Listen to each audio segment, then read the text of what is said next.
حضرت محمد صلی اللہ علیہ وسلم نے اشارہ فرمایا، کیا تباہی فرمائش لے کر قیامت تن گواہ پریشان میں گھیر لیتا ہے، مگر اس کے ساتھ یہی واقعیت کے لیے موقف اختیار کرتا ہے۔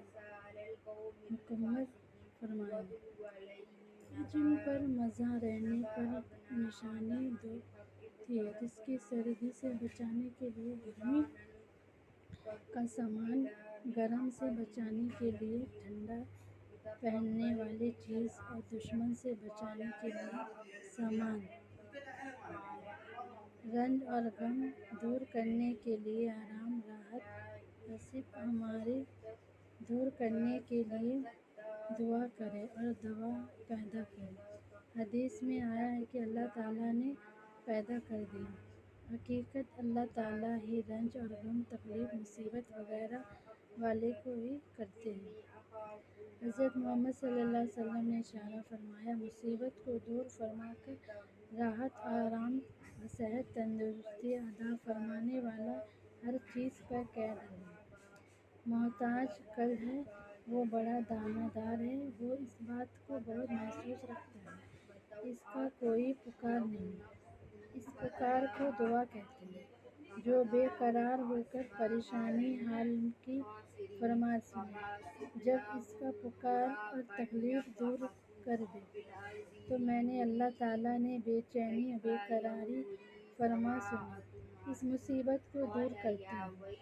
انسان ہر مصیبت کو دور کرنے کے لیے کوئی نہ کوئی سہارا ضرور تلاش کرتا ہے۔ اللہ تعالیٰ کے منسوخ لمحے بڑے بڑے مفکر اپنی سمجھ میں عدت کے موافق ہیں۔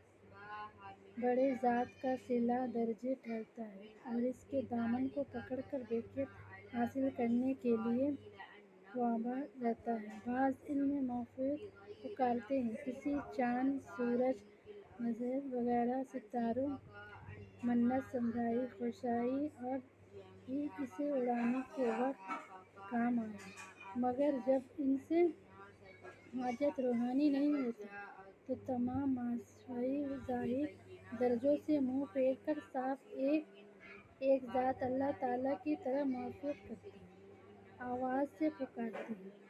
حضرت محمد صلی اللہ علیہ وسلم نے فرمایا، دعا کرتے ہیں اللہ تعالیٰ ان پر پریشان حال لوگوں کی پکار قبول فرمائے، دامن رحمت میں چھان لیتے ہیں۔ جب اللہ تعالیٰ اسے اڑائے تو وقت مصیبت